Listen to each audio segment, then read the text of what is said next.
Amém. Graça e paz, igreja. Boa noite. Boa noite. Convidar os irmãos a, nesse momento, abrirem as suas Bíblias em Números 6, do 24 ao 26. Números 6, do 24 ao 26.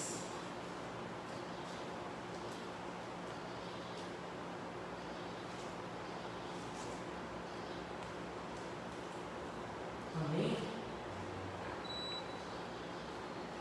Números 6, 24 e 26 diz o seguinte: a palavra de Deus: que o Senhor os abençoe e os guarde, que o Senhor os trate com bondade e misericórdia, que o Senhor olhe para vocês com amor e lhes dê a paz. Amém? Então, que nessa noite, queridos, nós possamos buscar a bênção do Senhor sobre nós, que Ele possa derramar sobre nós as bênçãos dele, amém? Sobre os nossos. Vamos orar ao Senhor. Deus, queremos entregar a Ti esse culto dessa noite, Pai, pedindo que a Tua boa mão seja sobre nós, Deus. Queremos pedir que o Senhor nos abençoe, Deus, que o Senhor nos guarde, que o Senhor nos trate com a Tua bondade, com a Tua misericórdia, Deus. Que o Senhor nos olhe, Deus, com amor e que nos traga paz, Pai. Em nome de Jesus, Deus, que Tu possas conduzir cada detalhe desse culto nesta noite, Pai, onde, Deus, nós nos encontramos diante de Ti em plena pandemia, Pai, pedindo que a Tua boa mão seja sobre nós, Deus, sobre os nossos, Deus, sobre os Teus filhos, Pai. Que, Deus, o Senhor possa, Pai, atuar, Deus, em meio a todas as coisas, e que Tu possas ter liberdade no nosso meio. É o que Te pedimos, Pai. Amém. Amém, queridos. Vamos cantar ao Senhor, pedindo que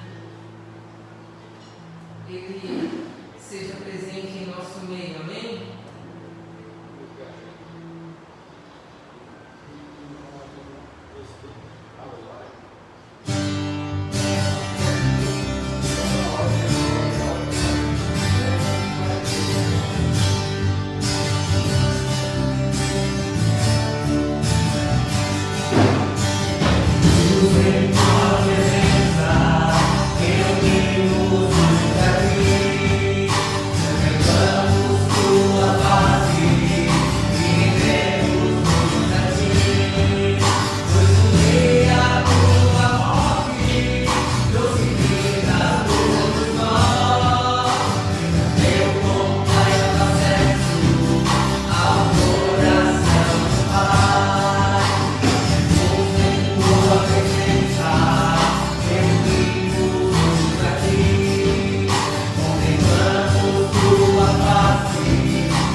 obrigado porque o teu sangue nos aproximou do Senhor, Deus, e o teu sacrifício, Deus, foi suficiente, Deus, sobre o nosso pecado para nos trazer salvação, Pai.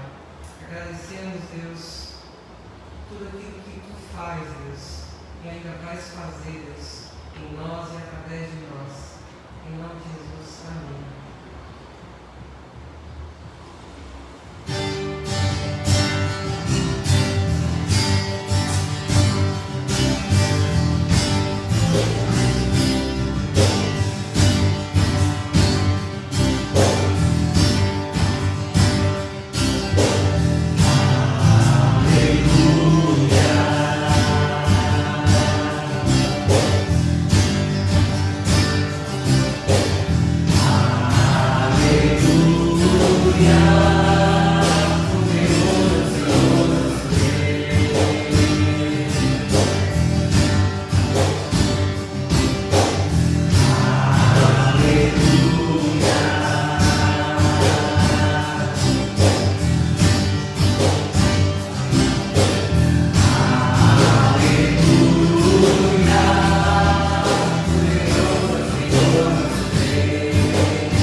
Situação gravíssima aqui na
ou esteja estabilizada.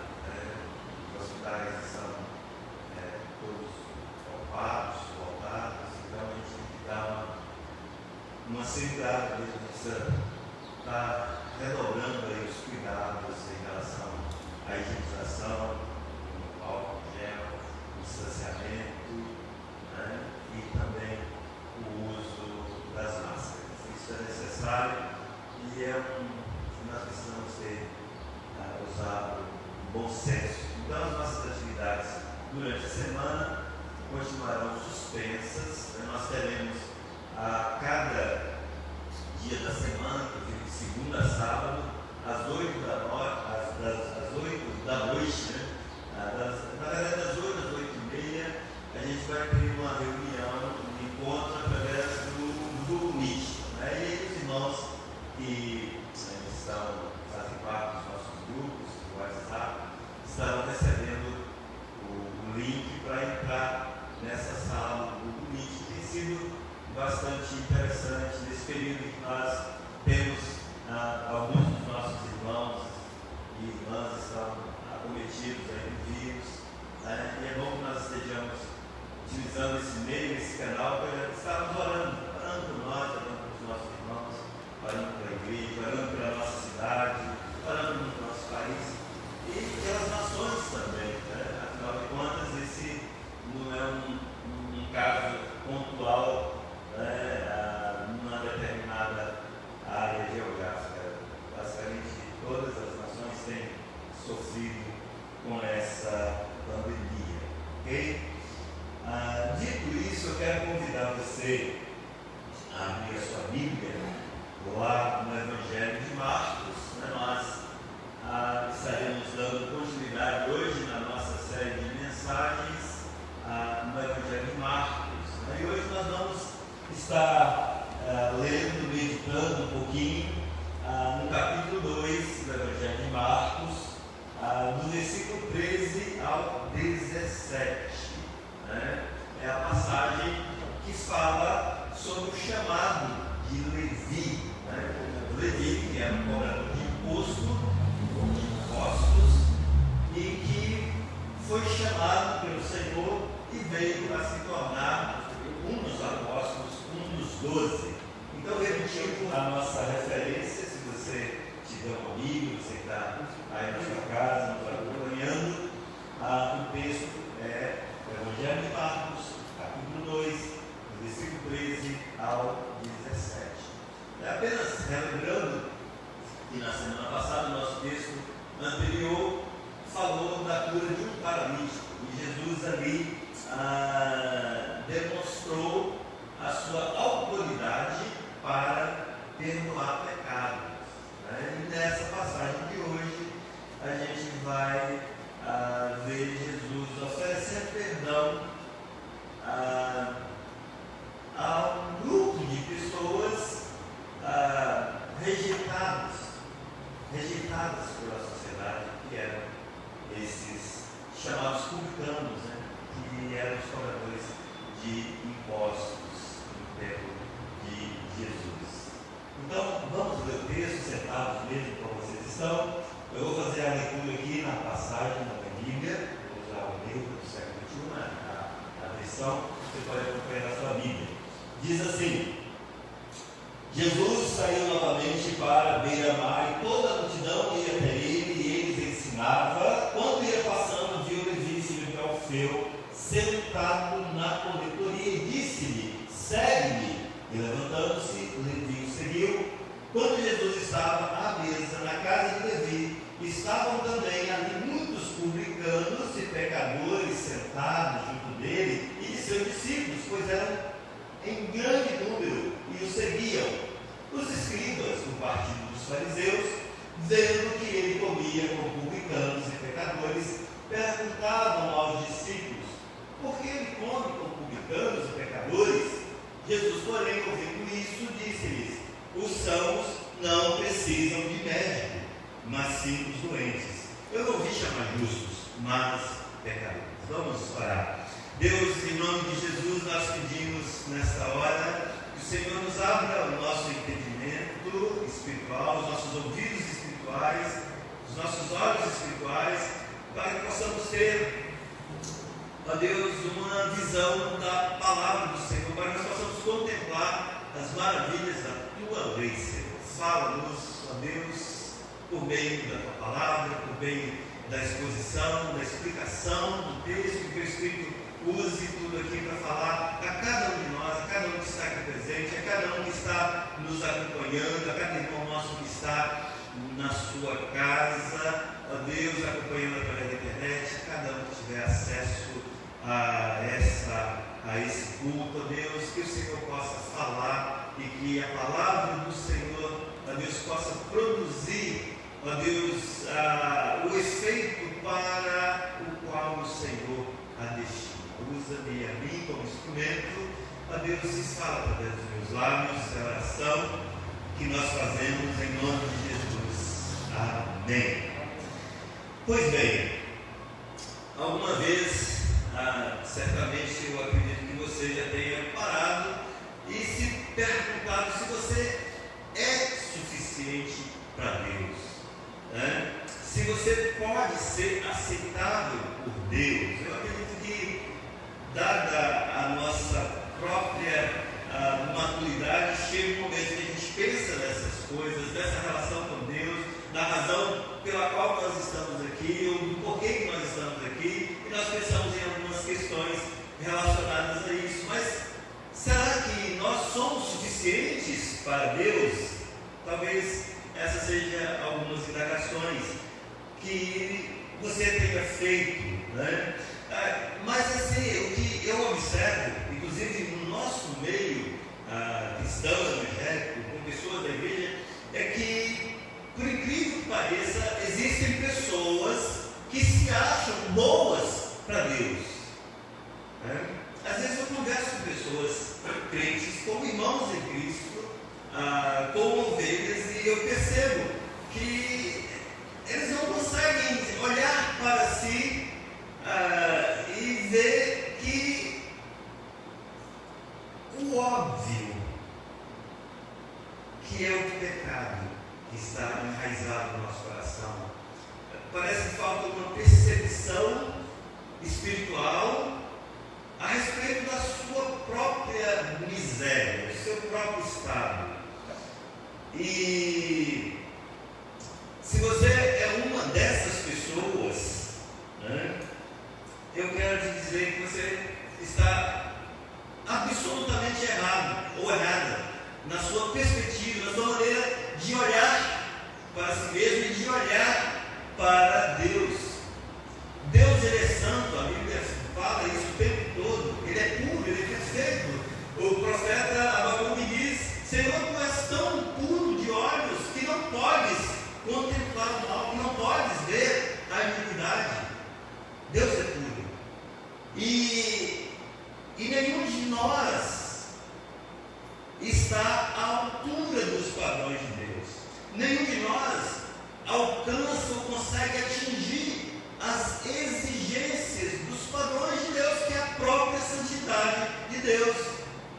Todos nós pecamos, diz o apóstolo Paulo em Romanos capítulo 3, 23, todos pecaram e destituídos estão da glória de Deus. Todos nós pecamos e nós carecemos da glória de Deus. As exigências, o padrão de Deus são elevados, nós não podemos alcançar. E o padrão de Deus é Ele mesmo, como eu disse, é a santidade dele. E nenhum de nós é bom o suficiente para Deus. Por isso é que Deus enviou o seu Filho Jesus para chamar pecadores como eu sou, como você que está sentado aqui como você que me acompanha pela internet pecador. Há quem diga que se o problema nosso da humanidade fosse um problema social, Deus enviaria um sociólogo. Se o nosso problema fosse econômico, Deus enviaria um economista. Mas o nosso problema é o pecado. O nosso problema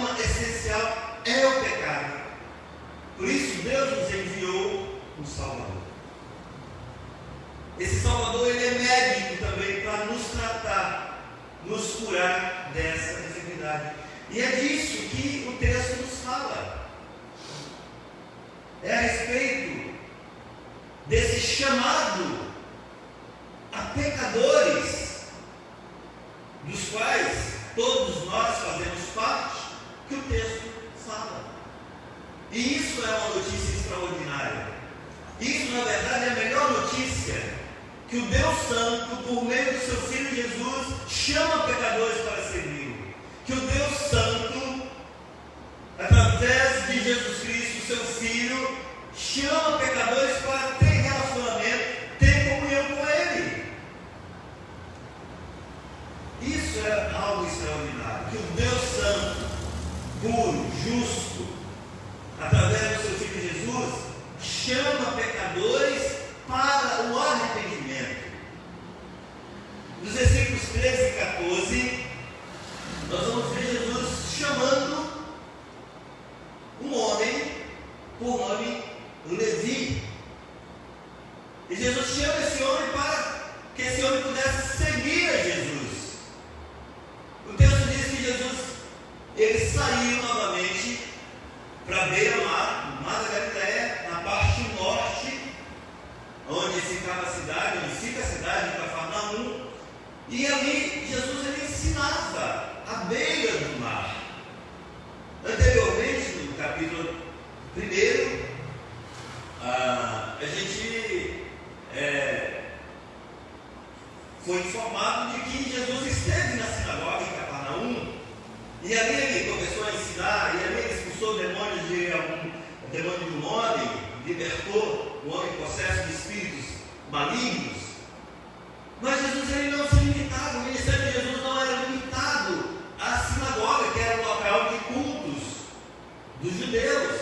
Jesus ele saía, ele ia à beira-mar, e ali as pessoas iam até ele, ele ensinava, ele trazia o ensinamento do reino. Nós não somos informados por Marcos a respeito do conteúdo desse ensino de Jesus, mas no capítulo 1, no versículo 14 e 15, Marcos nos diz que depois que João foi preso, Jesus foi para Galileia, pregando o Evangelho de Deus e dizendo: completou-se o tempo e o reino de Deus está próximo. Arrependei-vos e crede no Evangelho. É essa a mensagem, esse aqui é o substrato da mensagem de Jesus, do ensinamento de Jesus. E as pessoas estavam ali, as multidões estavam ali ouvindo. E nesse intercurso, Jesus então chama Levi. Quando ia passando, viu Levi, filho de Alfeu, sentado na coletoria, e disse-lhe: segue-me. É muito interessante, talvez a gente poderia passar meio despercebido a respeito desse chamado de Jesus a Levi.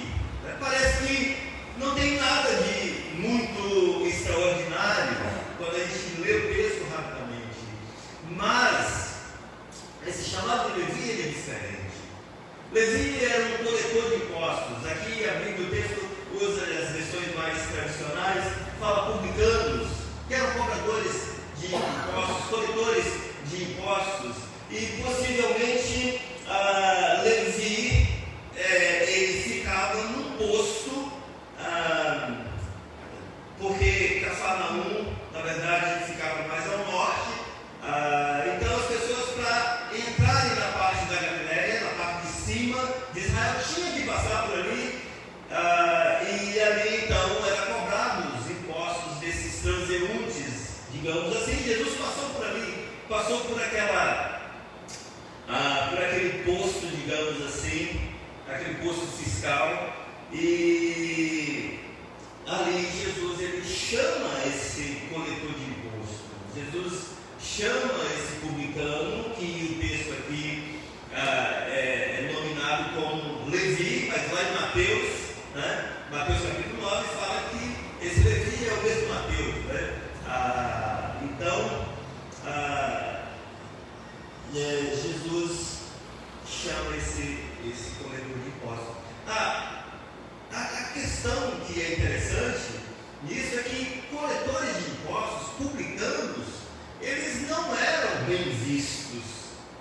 pelos israelitas, pelos seus compatriotas judeus. Eles eram tidos como pessoas traidoras de Israel, porque afinal de contas eles cobravam impostos, né, de Israel para o Império Romano. Então, para os judeus, os publicanos, os coletores de impostos eram traidores da pátria.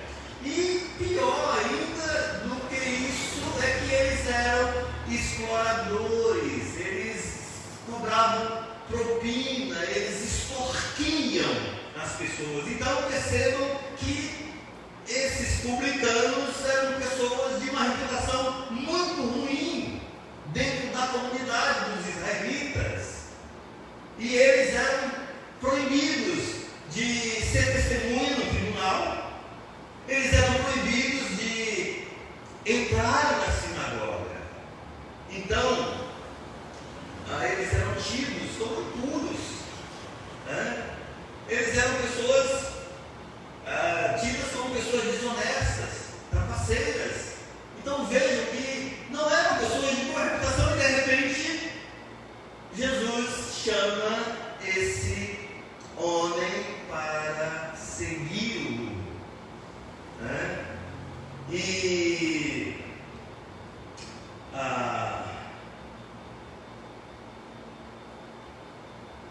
isso, para os observadores, especialmente os grupos religiosos da época, era algo totalmente improvável, era algo que não se esperava. Tudo bem, Jesus chamou Pedro, Tiago e João, eram pescadores, vai lá, homens trabalhadores, mas chamar um publicano, chamar um cobrador de imposto para seguir, que tipo de líder religioso faria isso? Quem é esse Jesus que chama como se ele estivesse aprovando, aceitando as ações dessas pessoas, né? Era assim que o fariseu religioso, o doutor da lei, pensava, raciocinava. E existem muitas pessoas hoje no nosso meio que pensam dessa forma, que incorrem nesse mesmo erro de julgamento a respeito das pessoas. Existem pessoas hoje que pensam que Deus nunca chamaria determinados tipos de pessoas para a salvação, para segui-lo, né? Só que Jesus ele veio chamar pecadores. E não há nenhum que seja justo. Todos somos pecadores. Todos pecaram. Então o pecado, não importa qual seja o pecado jamais será um obstáculo para que Deus não possa chamar alguém. O próprio Paulo, o maior de todos os missionários da história, ele era perseguidor da igreja, ele era um assassino, e ele mesmo dá testemunho a respeito disso. E ele se autodenominou o pior dos pecadores. Lá em 1 Timóteo, capítulo 1, versículo 15, ele escreve que digna de toda aceitação essa palavra, que Cristo Jesus veio ao mundo para salvar pecadores, dos quais eu sou o pior. A igreja é formada de pecadores remidos, pecadores lavados pelo sangue de Jesus, mas pecadores. E Paulo estava dando uma lista dos costumes que os irmãos da igreja de Corinto praticavam. Eram homossexuais, eram ladrões, eram homicidas, mas eles foram salvos, eles foram lavados, eles foram santificados por meio da obra redentora de Cristo Jesus. Então, jamais pense que você é melhor do que alguém, porque você não é. Eu não sou melhor do que ninguém. Não pense nisso. Quando você vir o estuprador lá na televisão, não pense que você é melhor do que ele.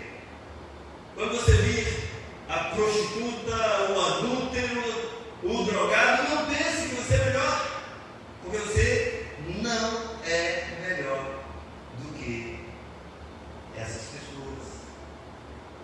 E também não pense você que tem alguém que seja melhor do que você. Está tudo parelhado, está tudo nivelado ao pé da cruz. Levi era um pecador. E Jesus chamou Levi. E Levi se levantou e seguiu. É aí que está a diferença. Esse pecador ouviu o chamado de Jesus e seguiu. É essa a diferença que há entre um pecador salvo e um pecador que ainda está perdido, morto nos seus delitos e nos seus pecados. E essa decisão de Levi seguir ao Senhor, isso tem um custo, isso lhe teve um custo, porque Levi, ele sabia que tinha muito em jogo quando ele estava naquela cabine de cobrador de imposto, naquela coletoria, digamos assim. A minha versão fala que ele estava sentado na coletoria, numa cabine onde se cobravam impostos, e quando Jesus falou, segue-me, e ele levantou e saiu, ele sabia que tinha um custo. Se aquilo não desse certo, já era. Não haveria retorno. Ele não teria mais o seu trabalho de volta se as coisas não funcionassem. Então, quando ele se levantou para seguir Jesus, Levi estava consciente dos riscos que era uma passagem só de ida, não teria volta. Ele sabia disso, mas ainda assim ele se levantou e seguiu Jesus. Lá em Lucas capítulo 5, versículo 28, Lucas disse que Levi deixou tudo para seguir Jesus. Levi abriu mão de tudo para seguir a Cristo. Então, quando Jesus chama a um custo, e você não precisa ficar agarrado a coisas, preocupado com as coisas, você precisa simplesmente se lançar e se entregar àquele chamado e seguir a Jesus. Você não precisa ser um tipo especial de pessoa super espiritual para seguir Jesus. Jesus chama pessoas comuns, pessoas até pouco prováveis que alguém chamaria para se juntar ao grupo. E Jesus chama pessoas assim para se juntar no reino de Deus. Jesus chama pecadores, como eu, como você. É esse tipo de pessoas que Jesus chama. Ele chama para seguir, mas ele chama para algo muito mais profundo ainda do que um seguir a Jesus de longe. Jesus chama pecadores para ter comunhão com Ele, para ter intimidade com Ele. Versículos 15 e 16 diz que quando Jesus estava à mesa na casa de Levi, estavam também ali sentados muitos publicanos e pecadores.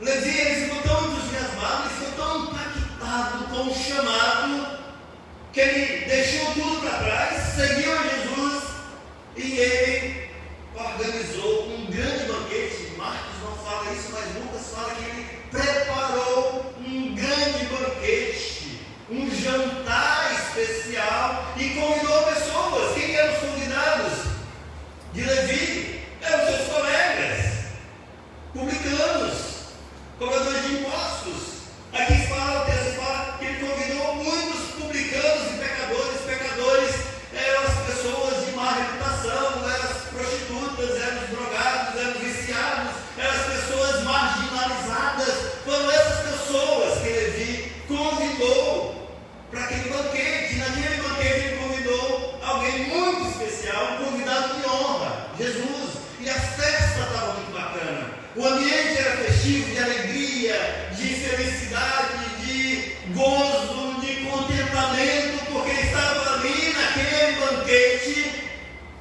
Jesus Cristo, Filho de Deus. E aquelas pessoas estavam ali reclinadas à mesa com Jesus. E isso despertou algo no coração das pessoas religiosas, desses doutores da lei, desses mestres da lei, que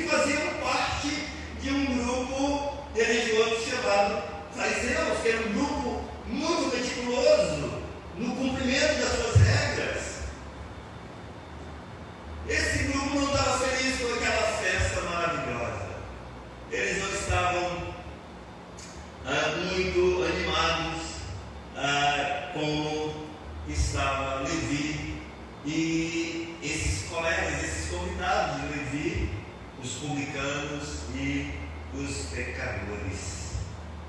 Eles então, observando esse movimento, esses doutores da lei, versículo 16, os escribas, que faziam parte da seita dos fariseus, quando viu aquele movimento, puxa, esse cara está sentado ali à mesa, jantando com essas falhas da sociedade, com essas pessoas de má reputação. Isso não pode. Ele está aprovando as atitudes dela, porque afinal de contas, sentar-se à mesa com alguém é você estar junto, é você estar comungando. E eles então fazem uma pergunta, não diretamente para Jesus, mas eles fazem uma pergunta para os discípulos de Jesus e dizem assim: por que ele come com publicanos e pecadores? Eles nem denominam Jesus, nem chamam Jesus pelo nome, falam assim: por que aquele cara ali, o líder de vocês, está comendo com essa gente, está sentado ali à mesa com essa turma de pecadores, com essa escória? Esse cara não é nada disso que vocês estão pensando. Esse cara não é nada disso que ele está pretendendo dizer que é. Esse cara é um impostor, um embusteiro. Essa pergunta que eles fizeram não é uma pergunta inocente, não é uma pergunta ingênua, é uma pergunta capciosa, é uma pergunta acusativa. Eles estão acusando diretamente a Jesus, de que Jesus não era quem ele dizia ser, porque afinal de contas ele estava ali junto com essas pessoas. No Evangelho de Marcos a gente vai perceber uma escalada dessa oposição hostil desses líderes religiosos contra o Senhor. No texto anterior, que nós encontramos a narrativa aqui do paralítico, esse mesmo grupo de fariseus e doutores da lei, eles pensavam, quando Jesus estava ali, quando Jesus falou: filhos, seus pecados estão perdoados, eles ficaram ali sentados, olhando e pensando no coração deles, dizendo assim: por que esse homem fala dessa maneira? Ele está blasfemando. Quem pode perdoar pecados se não só que é Deus? Isso está no versículo 6 e 7 do capítulo 2. Então eles pensaram, aquilo estava apenas na mente deles, mas Jesus que sonda os corações, que conhece também, vê o que está no íntimo, vê o que está no recôndito da alma do ser humano. Ele conhece, não é preciso que a gente diga qualquer coisa para que ele saiba o que está no nosso coração. Jesus então mostra que ele não somente tem poder de levantar um paralítico do seu leito de enfermidade, mas ele tem poder para perdoar pecados, sim, porque ele é Deus. Mas eles continuam, esses líderes religiosos, eles continuam se opondo a Jesus, e aqui eles não dirigem-se diretamente a Jesus, mas eles falam com os discípulos de Jesus. Por que ele come com pecadores, com publicanos? No versículo 24, a gente só vai perceber essa crescente escalada de hostilidade de Jesus por parte desse grupo. No versículo 24 do capítulo 2, Marcos escreve o seguinte: e os fariseus lhe perguntaram: por que eles estão fazendo o que não é permitido no sábado? Aqui esse mesmo grupo que outrora havia só pensado mal a respeito de Jesus, que agora estava só falando, perguntando diretamente para os discípulos, agora eles confrontam a Jesus. Eles falam diretamente para Jesus: olha, porque os seus discípulos eles fazem isso no sábado. Você não sabe que isso é contra a lei? Eles estão confrontando Jesus diretamente. E lá no versículo 6 do capítulo 3, nós vamos encontrar a seguinte informação: mas assim que saíram dali, os fariseus conspiraram com os herodianos contra ele, Jesus, a fim de o matar. Então essa oposição a Jesus, ela vai tendo uma progressão. E essa oposição ela vai aumentando. E quando os fariseus então viram Jesus comendo com esses cobradores de impostos e pecadores, como diz o texto aqui, eles realmente foram à loucura. Isso para eles era um escândalo. Afinal, a religião deles era cheia de regras daquilo que pode e não pode fazer. Você não pode sentar com o publicano, você não pode se sentar com a prostituta, você não pode comer com pecadores. Então, eles eram cheios de regras, e é isso que a religião faz. A religião humanista cria-se regras de natureza meramente externa, exterior, que muitos, em se cumprindo essas regras, se acham melhores do que os outros, se acham acima dos outros, mas são regras meramente de natureza exterior. Mas e o coração? A questão é o coração. É claro que isso vai refletir em atos exteriores, mas o problema é o coração. E os fariseus, eles tinham essas regras. E nós precisamos nos acautelar de algumas regras, porque elas são boas, mas não é isso que faz de nós pessoas melhores. Não é isso que nos faz aceitáveis diante de Deus. Esse é o ponto. Não é isso. Não é. E nós precisamos ter cuidado. Ter cuidado para nós não incorrermos nesse erro dos fariseus, dos doutores da lei.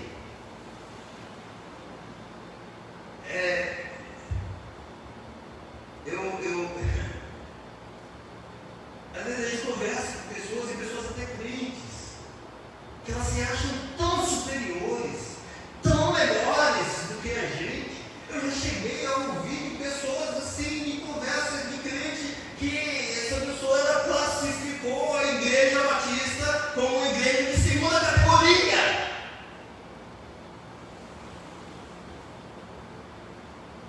E às vezes você percebe pessoas que se acham tão espirituais, que tem a oração poderosa, que ela é um super crente, que é a conhecedora da Bíblia, se coloca, que tem a vida de santidade, está acima dos demais.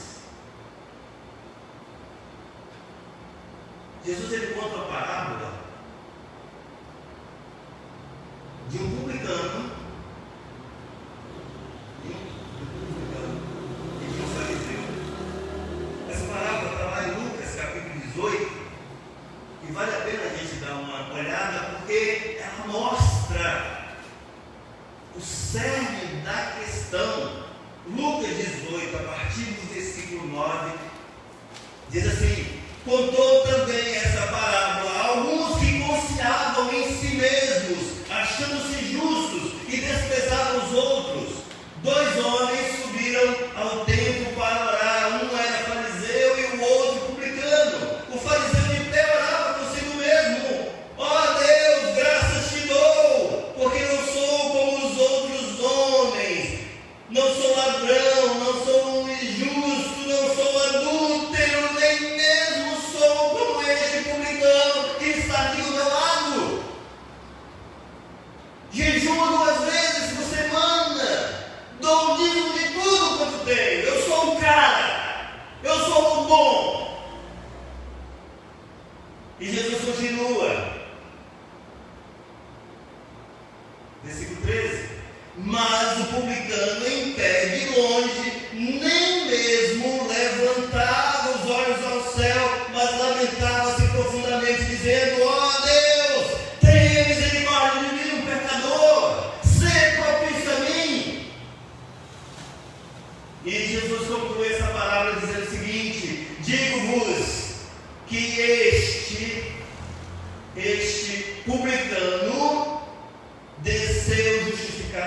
casa e não o outro, pois todo que se exaltar será humilhado, mas o que se humilhar será exaltado. Meus irmãos, mais humildade, menos. Não somos nada, absolutamente nada. Nós precisamos da graça, da misericórdia de Deus. Nós precisamos clamar isso todo momento da nossa vida. Nós precisamos voltar atrás e lembrar quando Deus nos achou, quando Deus nos apoiou no nosso estado, na nossa situação, alienado, morto em nossos delitos, nos nossos pecados, separados de Deus, longe das alianças de Deus, longe das promessas de Deus, condenados ao inferno. Era assim que nós estávamos antes de Deus nos chamar, antes de Deus nos salvar, antes de Jesus vir até nós. Não há jactância, não há soberba, não pode haver soberba, não pode haver qualquer tipo de superioridade de achar que você é melhor do que o outro, porque não é. Somos tudo da mesma laia, fazemos parte do mesmo balaio, não tem ninguém melhor, não tem um crente melhor do que o outro, somos todos devedores. A graça de Deus, a graça. Jesus, ele acolheu os pecadores, ele nos acolheu, ele nos aceitou. E nós precisamos amar, inclusive os nossos irmãos, e não julgá-los. Nós precisamos aprender com Jesus, precisamos aprender a nos envolver com pessoas e amar essas pessoas e apresentar Jesus para essas pessoas.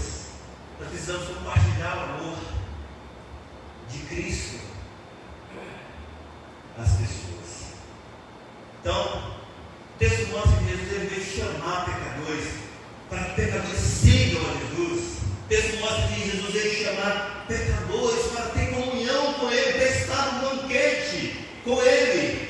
Só que Jesus veio chamar pecadores ao arrependimento. Versículo 17 do capítulo 2 de Marcos, do nosso texto. Quando Jesus ouviu aqueles mestres da lei, fariseus, perguntando aos seus discípulos por que ele come com pecadores, com publicanos e com pecadores. Por quê? Os discípulos não precisavam responder essa pergunta, porque o próprio Jesus respondeu e ele diz assim: os sãos não precisam de médico, mas sim os doentes. Eu não vim chamar justos, mas vim chamar pecadores. Jesus chama pecadores.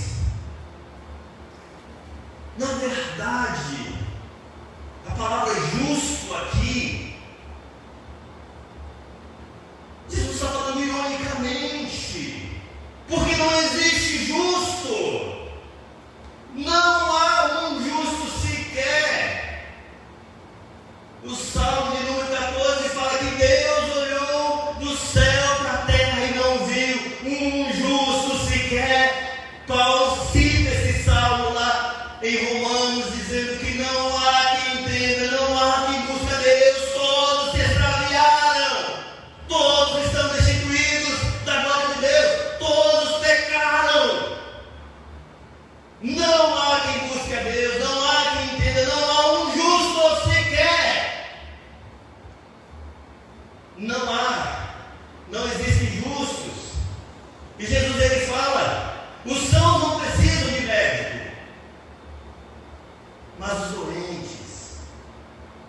Um médico que evita doente, um médico que tem medo de se aproximar de doente, ele não serve para nada. Não serve para absolutamente nada. Eu ouvi um depoimento de um médico falando sobre a situação gravíssima da superlotação dos hospitais. Ele disse que muitos profissionais de saúde, com medo do Covid, de serem contaminados, Eles não querem trabalhar. Eu pergunto, esse profissional de saúde, esse enfermeiro ou esse médico que abandonou a sua profissão, negou o juramento que fez no dia da sua formação, tem algum valor para esse momento? Não tem. Mas Jesus, Ele está dizendo, os sãos não precisam de médico. Se você é saudável, você não precisa de médico. Mas quem está doente, sim. É isso que Jesus está dizendo aqui para os fariseus. Assim como o doente precisa do médico, o pecador precisa de um Salvador. É por isso que Jesus comia com pecadores. É por isso que Jesus se assentava com esses publicanos. Porque só Ele podia curar. Só Ele podia tratar. Então, não existe justos. Jesus usa isso aqui de forma irônica. O que existe, ou o que existe, são pessoas que se acham justas, que se julgam justas, que pensam que são justos e que por isso não precisam de Cristo. Lembra da parábola lá que Jesus contou? Ah, Senhor, obrigado, porque eu não sou como os demais, como os ladrões, como os adúlteros, não sou como esse publicano. Essa pessoa ela se achava justa, se julgava justa, e por isso ela não precisava de Cristo. E se você se acha bom, se você se acha justo, você não precisa de Jesus. Mas a verdade cristalina de Gênesis a Apocalipse é que todos somos pecadores e que nós precisamos de perdão de Deus. Nós precisamos de Cristo. Mas Jesus, ele não joga o seu perdão ao léu. Ele oferece o seu perdão. E recebe o perdão através de Jesus. O perdão que Jesus oferece àqueles que reconhecem a sua miséria, aqueles que reconhecem que são pecadores, aqueles que reconhecem a necessidade de um Salvador, porque sabe que sem esse Salvador está perdido.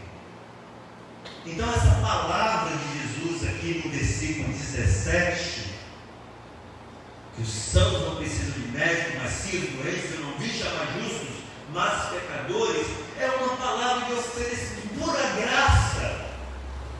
Graça. Jesus oferecendo perdão, oferecendo salvação para aqueles que reconhecem a sua miséria.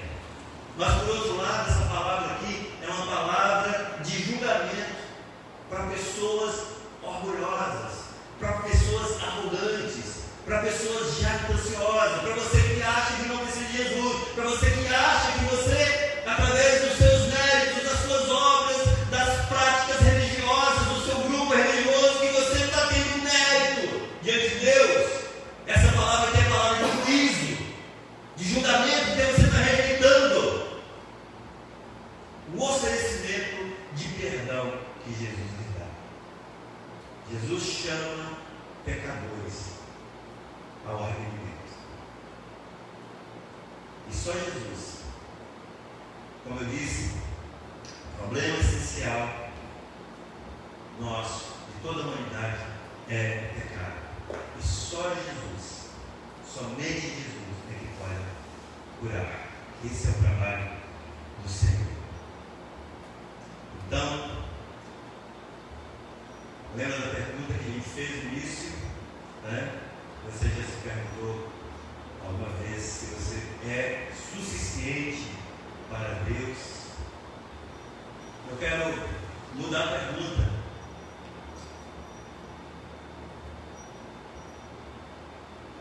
E te sugerir sugerir que você faça a seguinte pergunta: estou saudável o suficiente para não precisar do médico Jesus?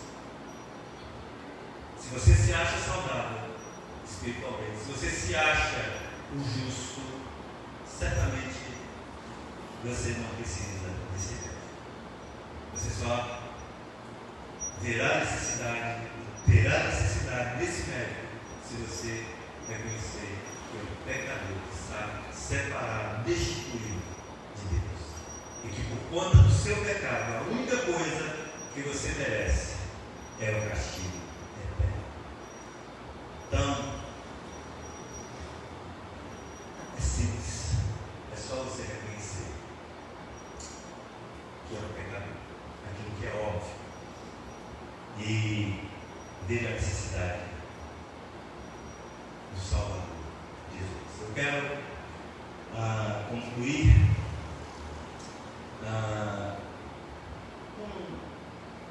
dirigindo primeiro uma palavra para você que porventura está nos acompanhando, que ainda não confiou a sua vida aos cuidados de Jesus, não creu em Jesus como seu Salvador.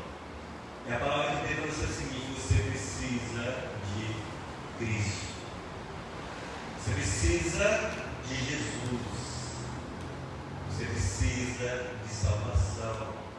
Você tem uma doença chamada pecado que só Jesus pode curar. E a boa notícia é essa: que Jesus morreu por pecadores como você e eu.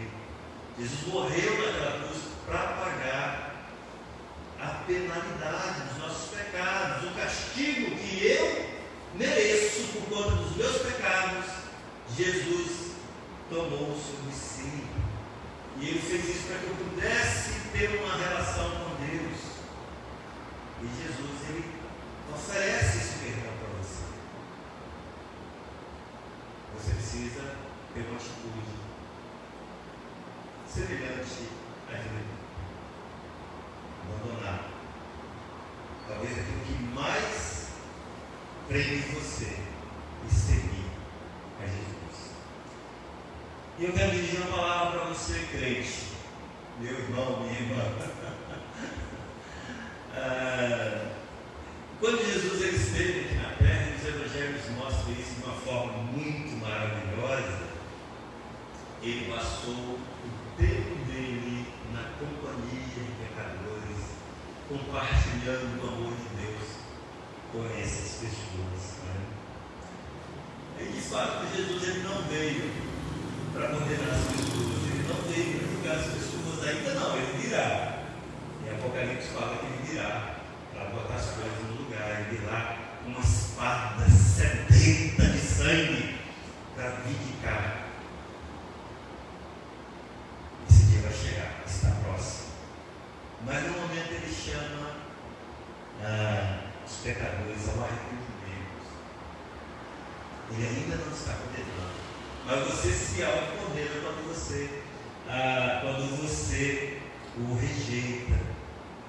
Lá em João capítulo 3 tem algo bastante interessante a esse respeito, né?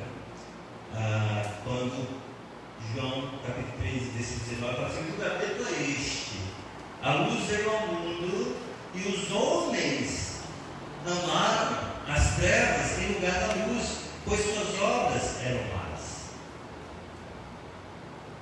Então, rejeitar o Evangelho, rejeitar o oferecimento de perdão, você, ao fazê-lo, você está se condenando. Mas a palavra que para você, meu irmão, minha irmã, é essa: é não condenar as pessoas.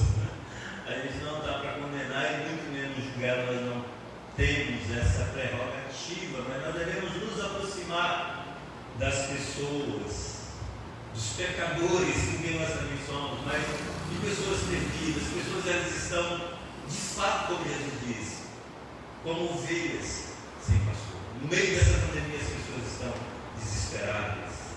E nós temos uma palavra de esperança. Aliás, a única palavra de esperança nós é que temos. Nós precisamos falar dessa graça maravilhosa das pessoas. Precisamos gastar tempo com outros pecadores para que possamos compartilhar dessa graça. Eu quero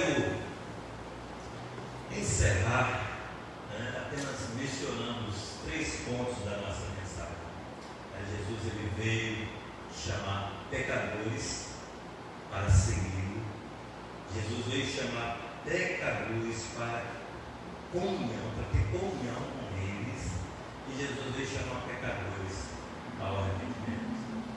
Eu espero que cada ponto desse tenha significado na nossa vida. Amém?